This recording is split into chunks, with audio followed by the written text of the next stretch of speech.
صلی اللہ علیہ نبی الامی صلی اللہ علیہ وسلم۔ اللہ رب العزت نے بڑا کرم فرمایا ہے۔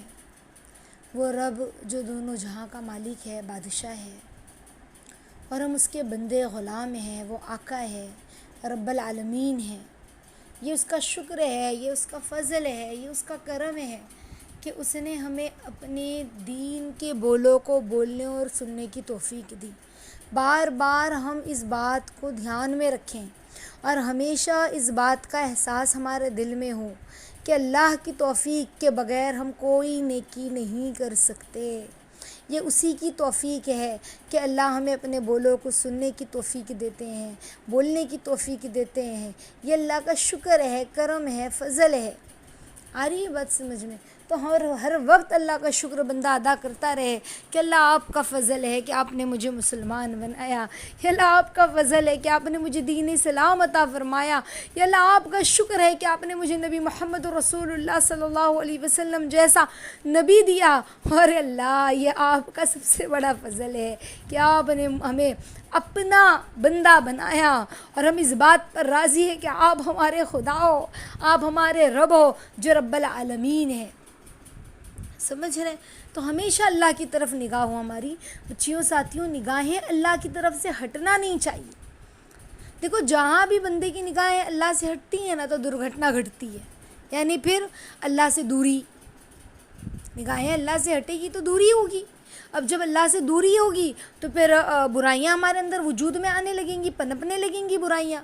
بعض لوگ کہتے ہیں کہ آپا میں کیا کروں، مجھے غصہ بہت آتا ہے۔ سمجھ رہے ہیں؟ تو مزاج میں چڑچڑاپن، غصہ، تو یہ سب کیوں ہوگا؟ جب بندہ اللہ سے دور ہوگا۔ اور جیسے جیسے بندہ اللہ کے قریب ہوگا نا تو لوگوں کو معاف کرنا، درگزر کرنا، نبھانا، غصے کو پی جانا، یہ اندر صفت آئے گی۔ تو دیکھیے اسلام نے ہمیں ہر چیز سکھلائی، خرید و فروخت، لین دین، عبادتیں، اخلاق، گفتار، کردار، معاشرت، ہر چیز، ہر طریقہ، ہر سلیقہ بتلایا۔ کیوں؟ کیونکہ انسان کوئی اکیلے جنگل میں تو نہیں رہنا ہے نا، ہمیں لوگوں کے بیچ میں رہنا ہے، سماج میں رہنا ہے، گھرداری ہے، گھر گرہستی ہے، رشتہ داری ہے، پڑوسی ہے، لین دین ہے، کاروباری معاملات ہوتے ہیں، اس میں لوگوں سے ملنا جلنا، لین دین ہوتا ہے۔ تو بہرحال تو اسی لیے ہمیں کچھ چیزیں اللہ نے بتلائی کہ تم یہ سارے معاملات میں رہو گے، ہے نا، تم زندگی دنیا کی گزارو گے تو اس دنیا کی زندگی میں تمہیں کہیں غصہ بھی آئے گا، ہے نا، کہیں چڑچڑا پن ہوگا، ہے نا، کہیں کوئی سامنے کوئی ایسا بندہ آ جائے گا کہ تمہیں غصہ آ جائے، تو تم اپنے مزاج میں نرمی رکھو، نرمی۔ اور یہ ایک ایسی صفت ہے جس کے بارے میں نے بارہا اللہ کے فضل سے بتلایا ہے کہ نرمی کیا ہے اور اللہ کو کتنی پسند ہے۔ سمجھ رہے؟ نرمی اللہ رب العزت کو کتنی پسند ہے، بہت زیادہ۔ اللہ کے نبی صلی اللہ علیہ وسلم فرماتے ہیں نا کہ اللہ تعالیٰ نرمی کرنے والا ہے اور نرمی کو ہی پسند کرتا ہے، اور نرمی پر اتنا دیتا ہے جتنا سختی پر نہیں دیتا۔ سمجھ ہے؟ وہ ہے نرمی۔ تو بہت ہمارے اندر وہ مزاج میں نرمی ہو انشاءاللہ۔ دیکھو کبھی ہوتا ہے ہم ایک گھر میں ہوتے ہیں، کہیں بھائی بہن ہیں، شادی سے پہلے ماں باپ ہیں، ہے نا، کوئی کزن بہن ہے، کوئی پڑوسی ہے، کوئی پڑوس کا بچہ، بھلے ہی وہ چھوٹا ہے، تو ہمیں غصہ آ جاتی ہے، بھئی ہم پوچھا لگا رہے تھے تم بیچ میں کیوں آ گئے، ہے نا، کہیں ہمارے بھائی بہنوں نے ہماری چیز بغیر اجازت لی تو ہم غصے میں آ گئے، ہے نا، کوئی بھائی بہن ہم سے مذاق کر رہا ہے تو بسا اوقات کسی کے مزاج میں اتنا چڑچڑاپن ہوتا ہے نا کہ اگر بھائی بہن بھی مذاق کرے تو اتنا غصہ ہو جاتا ہے، اتنا انسان غصہ ہو جاتا ہے کہ پھر غصے میں جو ہے وہ بات جھگڑے تک چلی جاتی ہے۔ نرمی ہو مزاج میں، نبھانے والے ہوں، یہ اللہ کو بڑا پسند ہے، سخت مزاج نہ ہو۔ کیوں کہا؟ اللہ کے نبی صلی اللہ علیہ وسلم نے فرمایا نا کہ جو شخص نرمی سے محروم، وہ دوسرے لفظوں میں کیا فرمایا؟ ساری بھلائیوں سے ہی محروم کیا جاتا ہے۔ اس کے اندر کوئی بھلائی نہیں ہے جس کے اندر نرمی نہیں ہے۔ مطلب یہ سب حدیثیں ایسی ہیں کہ دل کو ہلا دینے والی۔ اللہ اکبر۔ ایک روایت میں اللہ کے نبی صلی اللہ علیہ وسلم نے فرمایا کہ اللہ رب العزت جو ہے کہ کہتے ہیں نرمی کو پسند کرتے ہیں، نرمی کو پسند کرتے ہیں۔ اللہ مہربان ہے اور مہربانی کو پسند کرتے ہیں۔ اللہ کے نبی فرماتے ہیں صلی اللہ علیہ وسلم. تو وہ ہے نرمی، وہ ہے نرمی. سمجھ رہے کہ کتنی بڑی بات حدیث میں جو ہے ہمیں بتلا دی گئی کہ نرمی سے محروم تو کوئی بھلائی نہیں ہے ان کے اندر. میں یحرم الرفق یحرم الخیر، ہے نا، کہ نرمی سے محروم تو خیر سے محروم. اللہ اکبر.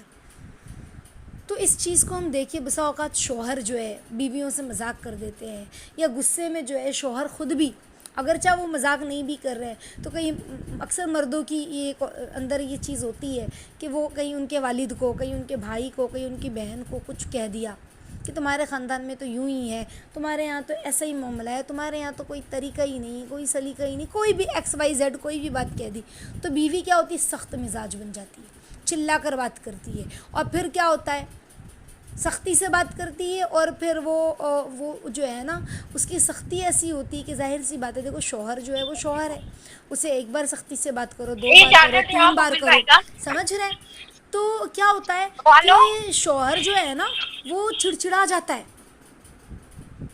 شوہر جو ہے وہ غصے میں آ جاتا ہے کہ مجھ سے اتنی سختی سے بات کرتی ہے یہ بندی. تو پھر دل سے بیوی بھی اترنے لگتی ہے.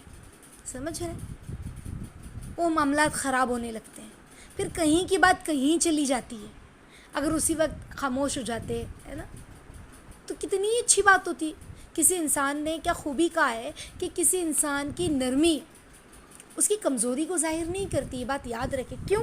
کیونکہ پانی سے نرم کوئی چیز نہیں ہے نا، ہے، لیکن پانی کی طاقت کیسی ہوتی ہے، چٹانوں کو بھی ریزہ ریزہ کر دیتی ہے. تو جب ہم خاموش ہو جائیں گے، نرمی کے ساتھ جواب دیں گے کسی بھی بات کا، تو سخت سے سخت دل انسان کا بھی دل جو ہے نا وہ نرم ہو جاتا ہے.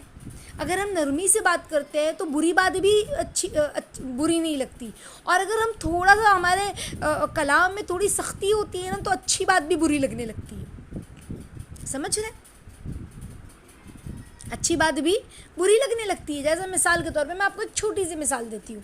ہم نے ہمارے گھر میں ہم نے اپنی چھوٹی بہن کو یا بڑی بہن کو یا دیورانی کو یا جٹانی کو، جن کے بھی اس میں حصے میں کام ہے، ہم نے کہا کہ جھاڑو نہیں لگایا ابھی تک. ایک ہوتا ہے یہ، اور ایک ہوتا ہے کب جھاڑو لگاؤ گی. سمجھ نرمی تو مزاج بول میں دونوں بات ایک ہی ہے. یہ جھاڑو کب لگے گا، ایک ایسے ہوتا ہے. ایک ہوتا ہے کہ جھاڑو نہیں لگا کیا، اچھا، سمجھ رہے. تو یہ دو باتیں ہیں.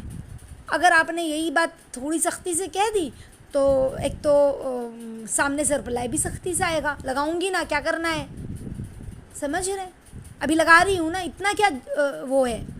اور اگر نہیں تو پھر سامنے والا اس چیز کو زہر سمجھ کے پی لے گا، چپ ہوگا کہ بھئی میری جٹھانی یا میری دیورانی تو ایسی بات کرتی ہے نا، سختی سے بات کرتی ہے، تو زہر سمجھ کر جو ہے وہ سامنے والا اس بات کو پی لے گا. اور وہ پھر کیا ہوتا ہے، وہ زہر پیتے پیتے پیتے پیتے ایک دن پھٹ جائے گا کہ بھئی میری دیورانی نے یا جٹھانی نے مجھے نوکر سمجھا ہے، یا نوکروں کی طرح مجھے ٹریٹ کرتے ہیں کہ بھئی جھاڑو کیوں نہیں لگا، یہ کیوں ادھر ہے، وہ کیوں ادھر ہے. تو یہ چیز ہے نا انسان کو خراب کر دیتی ہے، انسان کو برباد کر دیتی ہے. آ رہی بات سمجھ میں؟ تو نرمی بہت ضروری ہے، حتیٰ کہ ہم اپنے بچوں سے بھی نرمی سے پیش آئیں. 2 سال کا ہے، 4 سال کا ہے نا. حدیث میں کیا بات آتی ہے، سب سے پیاری حدیث یہ لگتی ہے کہ اللہ تعالیٰ جب کسی کے ساتھ بھلائی کرنا چاہتے ہیں نا، کسی کا بھلا کرنا چاہتے ہیں تو اس کو جو چیز اللہ عطا فرماتے وہ نرمی، اس میں نرمی ڈال دیتے ہیں اللہ تعالیٰ. سبحان اللہ. سمجھ رہے ہیں آپ لوگ؟ یعنی اللہ تعالیٰ نے اس میں نرمی ڈال دی. اب اللہ نے اس سے کوئی بھلا کام کر لینا ہے، اس سے کوئی بھلائی کا ارادہ رکھ رہے ہیں، تو اللہ نے اس کو وہ نرمی سمجھ لے گفٹ دے دی. جس کے پاس نرمی ہے اس کے پاس سمجھ لیں یہ اللہ کی طرف سے خیر ہے، اللہ کی طرف سے بھلائی ہے. نرم لہجہ. اس لیے ہم اللہ تعالیٰ سے منگا کریں، یا عافیت کے ساتھ مجھے نرم کلام بنائیے، ہے نا، نرم مزاج بنائیے. ایک حدیث میں یہ بھی آتا ہے جس کا مفہوم ہے، ترمذی کی روایت میں ہے کہ اللہ کے نبی نے فرمایا کیا میں تمہیں نہ بتلاؤں کہ جہنم کس پر حرام ہے. پھر اللہ کے نبی نے فرمایا ہر اس شخص پر جہنم حرام ہے جو لوگوں کے ساتھ نرمی اور سہولت کا معاملہ اختیار کرتا ہے. نرمی اور سہولت کا، نظر انداز کرنا، نبھا دینا، معاف کرنا، ہے نا. گھر میں ہی ہوتا ہے نا، گھر میں ہی ایسا ہوتا ہے. کہ کوئی کہ کہتے ہیں کچھ کہہ دیا، نظر انداز کیا، سہولت کا معاملہ کیا ہے نا. کہ کوئی کام والی ہے جو ہمارے گھر میں کام کرنے آتی ہیں، اب ہم نے کہا کہ تمہارا تو روز کا ہے، تم روز کی چھٹی کر رہی ہو، چیخ کر چلا کر ہے نا. نرمی سے بات کریں، انداز میں نرمی ہو، غصہ نہ ہو. سمجھ رہے؟ تو انشاءاللہ ہم، اور یہ بات یہ بھی سمجھ لیں اچھے سے کہ ہم نرمی سے جو نصیحت کرتے ہیں نا وہ اثر رکھتی ہے. جتنی نرمی نصیحت میں ہوگی اتنا زیادہ نصیحت اثر انداز ہوگی. نرمی سے، نرم معاملہ ہو، نرم کلام ہو. تو نرمی جو ہے نا یہ بہت خوبصورت چیزیں ہیں.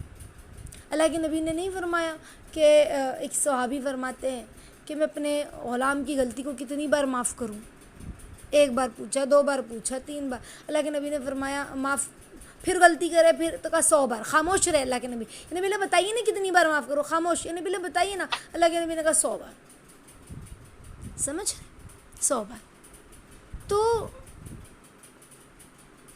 نرمی جو ہے نا یہ بہت خوبصورت صفت ہے. بسا اوقات ماں باپ بوڑھے ہو جاتے ہیں، بچے جوان ہو جاتے ہیں، ماں باپ عمر ماں باپ کی بوڑھی ہونے لگتی ہے تو تھوڑا سا روک ٹوک ہے نا، بولنا زیادہ ہوتا ہے. تو جوان بچے ہو گئے تو اب ماں باپ کے سامنے چلا رہے، چیخ رہے، کیا ہے میں ہی ہوں، چپ رہی ہے نا، کتنا بولتے ہیں آپ. اللہ اکبر، کیسا دل دکھ جائے نا. ہر جگہ نرمی، چاہے وہ بوڑھے ہوں، چاہے وہ بڑے ہوں، چاہے وہ بچے ہوں. اللہ نے نرمی کو بڑا پسند کیا. اور اس حدیث کو کبھی نہ بھولیں، کبھی نہ بھولیں کہ اللہ جس سے بھلائی کا ارادہ فرماتے ہیں اسے نرمی عطا فرماتے ہیں. اس کے دل میں نرمی، اس میں نرمی ڈال دیتے ہیں اللہ تعالیٰ. کسی کے ساتھ جب اللہ بھلائی کا ارادہ فرماتے ہیں تو اس کے اندر ہی نرم مزاج ہی ڈال دیتے ہیں. تو اللہ تعالیٰ ہم سب کو کہنے سننے سے زیادہ عمل کی توفیق عطا فرمائے. آمین یا رب العالمین. اس بات کو خوب شیئر کریں، خوب پھیلائیں انشاءاللہ.